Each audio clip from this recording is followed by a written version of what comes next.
दम्मा या अस्थमा, सांस फूल जाना, सीटियों की आवाज़ आ जाना, ये क्या चीज़ है और हो क्यों रहा है? ये अलामात क्या है इसकी? अच्छा, इसको बेसिकली एक किस्म की डिजीज़ टर्म्स में इसको डिस्क्राइब ऐसे कर सकते हैं। अंग्रेज़ी में कहते हैं partial air transient Airways obstruction. इसका मतलब यह है कि आर्जी तौर पर जो सांस की नालियां हैं उनमें रुकावट पैदा हो जाती है, वो सिकुड़ जाती हैं सिकुड़ने की वजह से। और मेन वजह यह है कि जो हमारा बदन है वो कुछ ज़्यादा हसास होता है कुछ चीज़ों को। उसमें डस्ट होती है, हाउस डस्ट हो सकती है, कोई स्मोक हो सकता है, केमिकल्स, फ्यूम्स, पालतू जानवर मसलन बिल्लियाँ हो गई, कुत्ते हो गए, तोते, कबूतर, और फिर ऑक्यूपेशनल फैक्टर्स भी हैं इसमें, occupational dust, fumes, chemicals. Washing powder में जो एंजाइम्स इस्तेमाल होती हैं, बैसिलस सबटिलिस की एंजाइम्स हैं, आइसोसायनेट्स जो होते हैं स्प्रे पेंटिंग में। तो इस तरह की बहुत सारी चीज़ें हैं। और कह सकते हैं कि जी चाहे वो जानवरों की सोर्स हो सकती है, पौधों की सोर्स हो सकती है, या कई मिनरल्स जो हैं वो भी इसमें अलामात हैं, इसकी वजूहात में आती हैं। ठीक है।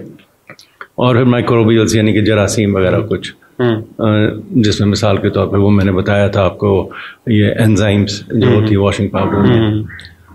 तो चीज़ें बहुत सारी हैं जिनसे अस्थमा का अटैक हो सकता है। ठीक है। कॉमन चीज़ें जो हैं अब दो तरह में से डिवाइड कर सकते हैं इसके कॉजेज़ में। एक तो पेरेनियल यानी कि सारा साल रहती है। ठीक है। और वो कॉमनली होती है हाउस डस्ट माइट।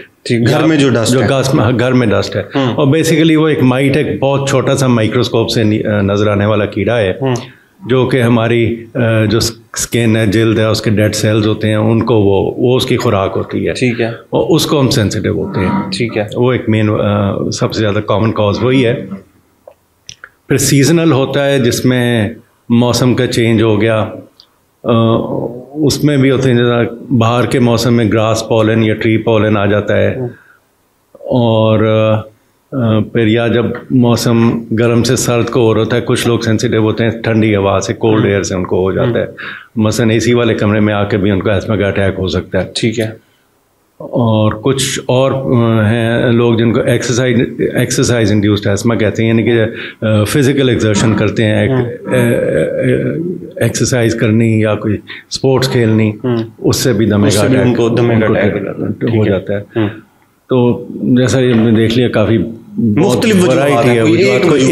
वो डस्ट मिट्टी भी हो सकती है, कोई चीज़ खाने से भी हो सकती है ये अस्थमा? जी, खाने से भी हो सकती है। खाने से आमतौर पे तो वैसे होती हैं, जिल्द के ऊपर चपाकियाँ जिस तरह निकल आती हैं नट्स से या सी फूड से या किसी और चीज़ से।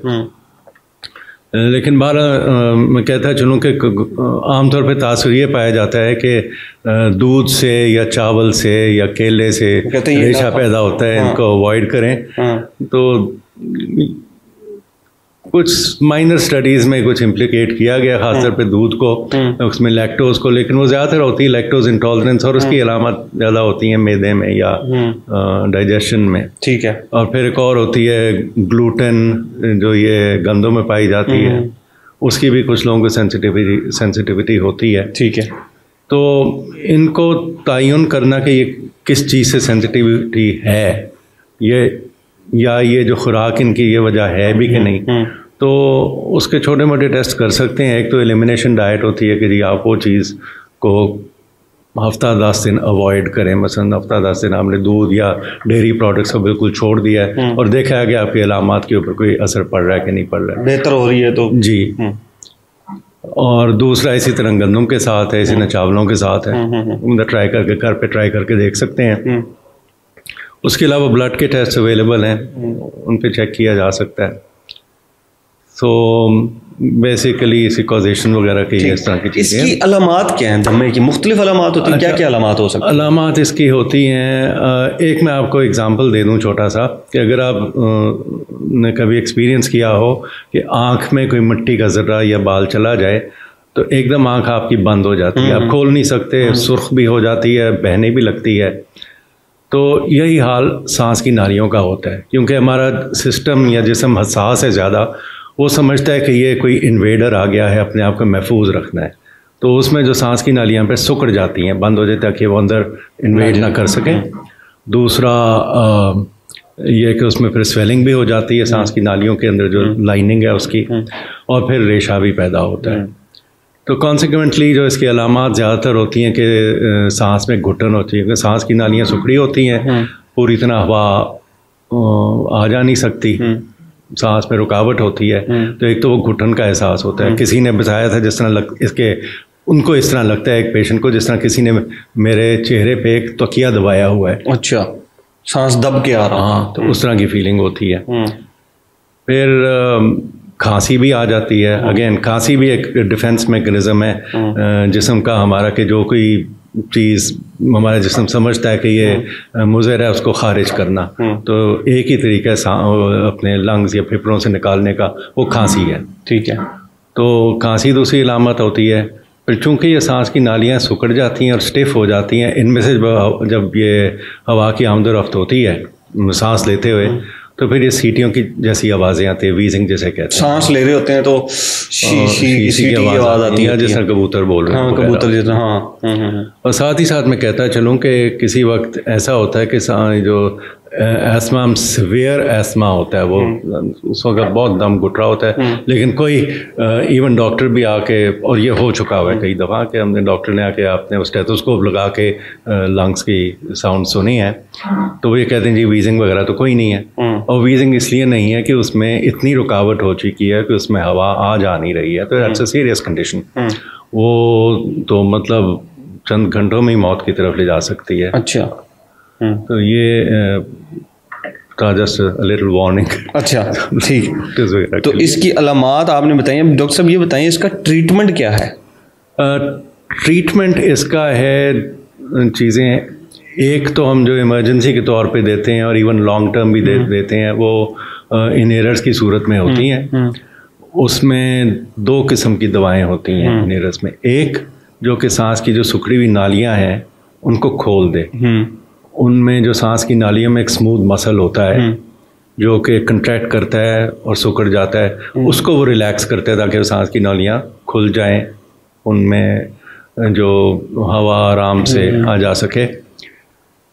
दूसरी एक एलिमेंट जो है, जो इसकी लाइनिंग होती है, उसकी स्वेलिंग हो जाना, सांस की नालियों की। ठीक है। उस पे फिर एक जो एंटी इन्फ्लेमेटरी क्लास की दवाइयाँ होती हैं, उनमें अक्सर स्टीरॉइड्स ही होते हैं तो वो दिए जाते हैं कि ये इन्फ्लेमेशन भी over the long term settled रहे, कंट्रोल रहे। तो इसकी ट्रीटमेंट तो बेसिकली ये है, अगेन डिपेंड करता है कि ये इसकी सिवेरिटी कितनी है, ये सीजनल है या सारा साल रहता है या कितना सिवियर होता है। वो सिवियरिटी हम इसको एक स्पायरोमीट्री, एक लंग फंक्शन टेस्ट होता है या पीक फ्लो मीटर है, वो उसके ज़रिए भी देख सकते हैं कितनी है। तो उसके मुताबिक ये ट्रीटमेंट एडवाइस की जाती है। एक और दवाइयाँ हैं जिनको की क्लास है, जिनको ल्यूकोट्राइन एंटागनिस्ट कहते हैं, टैबलेट्स हैं। वो बाज़ार में माइटिका के नाम से या इसकी मिलती जुलती बहुत सारी दवाएं मौजूद हैं। वो यूजुअली माइल्ड एस्थमा में ज़्यादा करामत इस्तेमाल होती हैं। माइल्ड एस्थमा में जो है वो टैबलेट्स वगैरह आ जाती हैं, और स्वेयर किस्म का हो तो उसके अंदर फिर ये हमारा जो है इनहेलर वगैरह आ जाते हैं किस्म के। जी, तो डॉक्टर साहब ये जो एस्थमा है ये परमानेंटली ठीक हो सकता है या इसका ट्रीटमेंट चलता रहेगा? इसको कंट्रोल किया जा सकता है, ख़त्म नहीं किया जा सकता। ख़त्म नहीं किया जा सकता। अच्छा। क्योंकि हमारी जिस्म में बिल्ट अप इस तरह है ना, अगर हम उस जो ट्रिगर फैक्टर्स हैं जिनको हम कहते हैं, जैसे ये अटैक होता है शुरू उसका, चाहे वो सारा साल है चाहे सीजनल है, उससे दूर रहें किसी तरह, तो फिर हो सकता है हमें ट्रीटमेंट की ज़रूरत ना पड़े। ठीक है। अब मैं आपको एक पेशेंट की मेरे पेशेंट की मैं आपको मिसाल दे देता हूँ। वो खातून थी, तो उनका काफ़ी यहाँ पे लाहौर में उनका कंट्रोल नहीं होता था एस्थमा। ठीक है। तो इत्तेफाक से वो लोग किसी काम से कराची गए, वो फैमिली, फिर छुट्टियों के लिए इस्लामाबाद साइड पे गई। तो इस्लामाबाद और कराची में दोनों में ठीक नहीं थी, लाहौर में उनको प्रॉब्लम होता था। अच्छा। फिर उन्हें डिसाइड कर लिया कि जब हम शिफ्ट हो जाते हैं लाहौर से, वो इस्लामाबाद शिफ्ट हो गए। इस्लामाबाद में उनको इस्लामाबाद में वो बेहतरी थी। अच्छा, बेहतरी रही, पोल्यूशन कम थी, इस वजह से हो सकती है, डस्ट जो भी हो सकता है। ठीक है। कई कहते हैं कि मदर इन लॉ यहाँ नहीं थी। मदर इन लॉ इस्लामाबाद में नहीं थी। अच्छा, तो ठीक है, ये भी एलिमेंट है, आई डोंट नो, बट इसका एक रोल डेफिनेटली। तो अस्थमा जो है वो परमानेंटली ठीक नहीं हो सकता, कंट्रोल किया जा सकता है। जी, अच्छा, मैं कहता चलूँ इसमें प्रिवेंशन में कुछ होती हैं, वैक्सीन भी दी जाती है कि कुछ वो टेस्ट, स्किन टेस्ट करके कि किस चीज़ की एलर्जी है, उसकी वैक्सीन प्रिपेयर होती है, और वो फिर ग्रेजुअली साल डेढ़ उसकी हर हफ्ते एक इंजेक्शन उसका लगता है, ताकि हमारी बॉडी जो है उन चीज़ों को उसकी सेंसिटिविटी कम हो जाए। ठीक है, उतनी हसास ना रहे उन चीज़ों को। तो ये ज़्यादातर काम करती है, इफ़ेक्टिव होती है छोटी उम्र में। ठीक है, 20s की एज तक, तब तक ये जो है वो वैक्सीन्स वगैरह काम कर जाती हैं। अगेन इस पे भी ओपिनियन डिवाइडेड है इसके ऊपर। इंग्लैंड में तो इसको रेकमेंड नहीं करते। ठीक है, वहाँ पे सिर्फ ये बी वैनम, जो ये शहद की मक्खी की वैनम है, उसके लिए एडवाइस की जाती है, और किसी चीज़ के लिए नहीं की जाती। ठीक है, लेकिन उधर कॉन्टिनेंट पे, यूरोप में, जर्मनी, फ्रांस वगैरह, वहाँ पे ये ज़्यादा मतलब इसका रिवाज है। ठीक है डॉक्टर साहब, अगर अस्थमा का स्फीयर अटैक हो जाए और ट्रीट ना किया जाए तो मैक्सिमम डैमेज क्या हो सकता है? सीवियर अटैक का मतलब है कि ये एक मेडिकल इमरजेंसी है। ठीक है, आपके जिस्म को ऑक्सीजन नहीं मिल रही। ठीक है, और चंद थोड़े से घंटों की बात होती है कि जानलेवा साबित हो सकता है सीवियर अटैक। जी, अब मेरी जो मेन इंटरेस्ट, मैं अब आपको वाकया बताता हूँ मेरा मेन इंटरेस्ट क्यों था इसमें, अस्थमा में पैदा हुआ।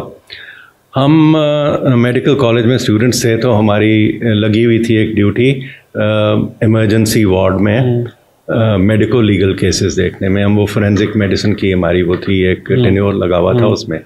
तो उसमें यह था कि जो केसेस आए हैं, कोई एक्सीडेंट्स हैं या गन शॉट वूंड है, कोई फाइट्स, अटैक्स, असॉल्ट वगैरह, उनके हमने करने थे। तो हम उस ड्यूटी पे थे, तो मैंने एक देखा, एक बुज़ुर्ग आए थे जिनको ऑब्वियस था कि सांस लेने में दिक्कत हो रही है, उनको प्रॉब्ली अस्थमा ही है वगैरह।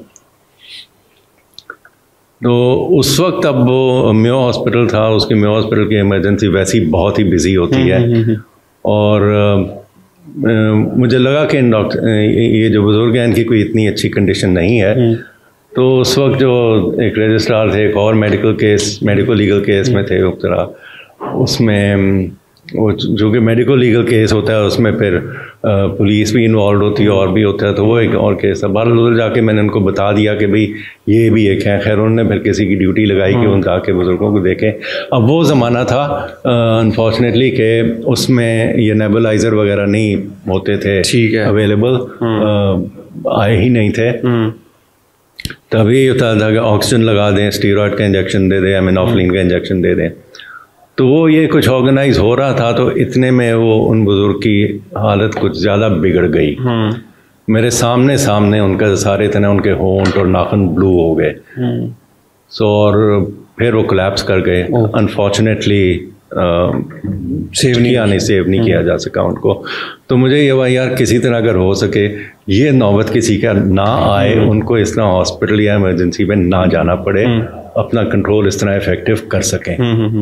तो ये मेरा एक मेन इंटरेस्ट थी इसमें, अस्थमा को चूज़ करने में। ठीक, तो अस्थमा अगर ट्रीट ना किया जाए तो ये आपको स्फीयर जो है और ये आपको एक्सपायर भी कर सकता है, डेथ भी हो सकती है। जी ठीक है, बहुत शुक्रिया डॉक्टर साहब, थैंक यू सो मच।